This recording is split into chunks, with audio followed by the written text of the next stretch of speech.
आजचं सरबत काय खास नव्हतं म्हणलं तर जय श्रीराम भावांना. आज आपण सकाळ सकाळ गावात आलो, कारण तुम्हाला माहितच आहे आपल्या गावात सप्ताह सुरू आहे, तर मग सकाळ सकाळ लवकर नाश्ता करून मग आपल्या काळी सुंदरीला सुद्धा नाश्ता द्यावा लागेल.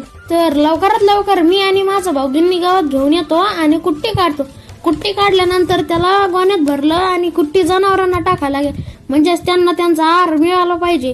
तर त्यांना त्यांचा आहार देतो आणि बघतो. तर काय तुम्ही मागचा मिनी व्लॉग पाहिला असेल तर तुम्हाला माहित असेल की आपल्या शेडचं काम सुरू आहे, त्यासाठी पत्रे लागतील. मग पप्पा गेले होते शेवगावला पत्रे आणण्यासाठी. नंतर आपण 2 घंटे झोपीतून उठल्यावर पाहतो तर काय आपल्या भावानं आपल्यासाठी 5 रुपयाचा पुडा आणला होता खायला. तर 5 रुपयाची लालच देऊन आपल्याकडून कोथमीर बांधून घेणार आहे.